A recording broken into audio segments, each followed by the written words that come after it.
Students, हम topic cover कर रहे हैं linear differential equation with constant coefficient.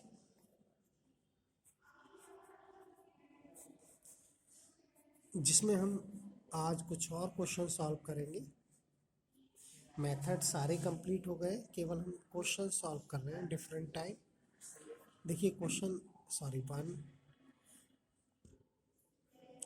है solve D cube plus 1 into y is equal to e की power x plus 1 का whole square solve करना है। D cube plus 1 into y जो e की पावर x प्लस 1 का whole square है, इसको एक्सपेंड कर दें, यानी a प्लस बी का होल स्क्वायर का फॉर्मूला यूज़ करके क्या होगा, e की पावर x का whole square plus 1 two e की power x a square b square 2ab, और सिंप्लीफाई करें इसे e की power 2x plus 1 two e की power x D cube plus 1 two y. देखिए इसका वर्किंग प्रोसेस क्या है। इसका सॉल्यूशन होता है y is equal to C F plus P I. C F complementary function, P I particular integral. तो पहला स्टेप है हमारा सी एफ फाइंड आउट करना। सी एफ फाइंड करने के लिए हमें इसकी ऑक्सिलरी इक्वेशन बनानी होती है। It's auxiliary equation is, auxiliary equation कैसे बनाते हैं कि जो डी का फंक्शन होता है, जो ब्रैकेट में डी है यानी डी का फंक्शन है, फैक्टर है, उसमें डी रिप्लेस करते हैं एम से, मतलब डी की जगह हम एम पुट करते हैं। तो एम क्यूब प्लस 1 और राइट हैंड 0। इस तरीके से हम ऑक्सिलरी इक्वेशन क्या करते हैं बनाते हैं। अब ऑक्सिलरी इक्वेशन को सॉल्व करते हैं। सॉल्व करने का मतलब आप जानते हैं कि एम की वैल्यू निकालेंगे, एम की 3 वैल्यू आएंगी यहाँ से। तो हम क्या करेंगे, इसके फैक्टर करेंगे, M cube plus 1 cube. Factor आप जानते हैं A cube plus V cube, इसके factor A plus V, A square plus V square minus A V. करिए M plus 1, A square means M square plus 1 square minus M into 1। ये जो formula है वो हमने इसके लिए यूज़ कर लिया। ठीक है, ए क्या है यहाँ, एम और वी 1, ए की जगह एम और वी की जगह 1 लिखकर ये बन गया। और इसको और सॉल्व करें, m plus 1 m square plus 1 minus m is equal to 0। यहाँ से आप देख रहे हैं m plus 1 is equal to 0 और m square plus 1 minus m is equal to 0। M square minus m plus 1 is equal to 0। M की value यहाँ से हुई माइनस का 1।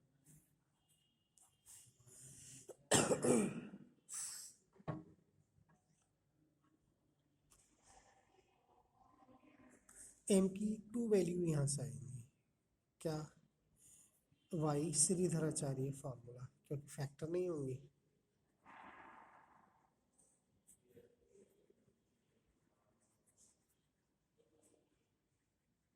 फार्मूला क्या होता है, m is equal to minus b plus minus b square minus 4ac upon 2a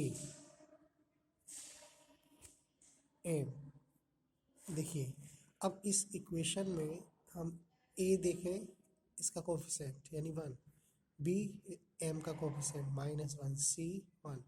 तो जहाँ b है वहाँ लिखेंगे ये minus 1 minus minus 1 plus minus under root b square minus 1 का square minus 4 into 1 into 1 two into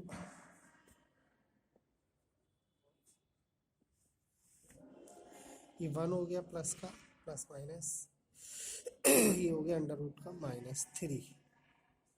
calculation आप कर लेना। ये वन होगा प्लस का, 1 - 4 -3/2। देखिए और सॉल्व करें, m की वैल्यू होगी 1/2 प्लस माइनस √3/2 और जो माइनस है 1 वो आई हो जाएगा।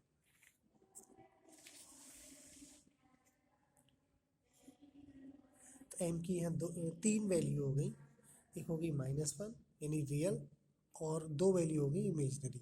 तो यहाँ ये ऐसा क्वेश्चन बना जिसमें एक रियल रूट भी है और इमेजनरी यानी कॉम्प्लेक्स भी। तो हम लिखेंगे since roots of auxiliary equation are real and complex। तो जो CF लिखेंगे वो रियल रूट के लिए रियल वाला रूल अप्लाई होगा और कॉम्प्लेक्स के लिए कॉम्प्लेक्स वाला। तो रियल के लिए क्या है, कांस्टेंट और e की पावर रूट e की power -1 × x plus. Complex root के लिए CF कैसे लिखते हैं ये आपको पता ही होगा। कॉम्प्लेक्स में रियल पार्ट और इमेजिनरी पार्ट दोनों होते हैं। जैसे कि हमने बताया होगा आपको कि अगर रूट ये है एल्फा प्लस माइनस आई बीटा, तो इसका जो रूट होता है यानी फार्मूला होता है CF लिखने का वो केस थर्ड हमने शायद बताया होगा, क्या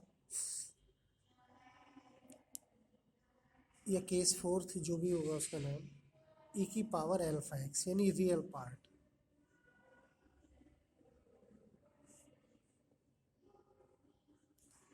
C1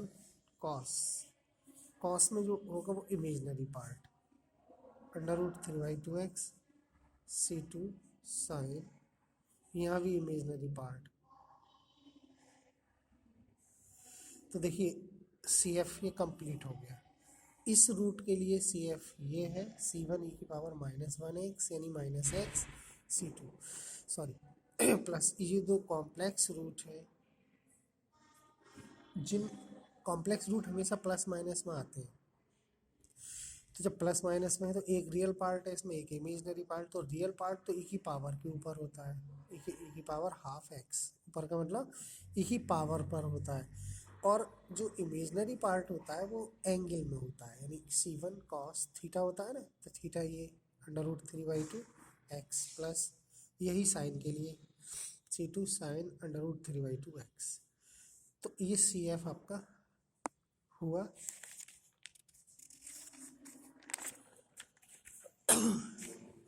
देखिए CF C1 e की पावर -x प्लस e की power 1/2x C1 cos √3/2x C2 sine √3/2x। ये CF। अगला जो स्टेप है वो PI का, पर्टिकुलर इंटीग्रल।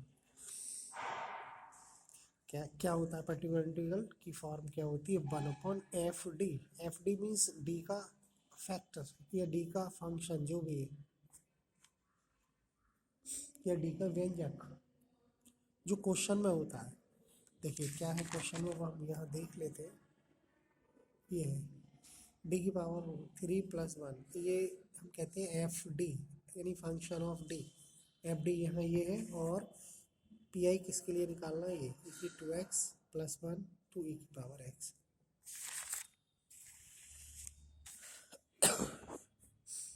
e की पावर 2x + 1 + 2 e की पावर x। तो यह इस फंक्शन में तीन टर्म है, तीनों टर्म का अलग अलग PI होगा। e की पावर 2x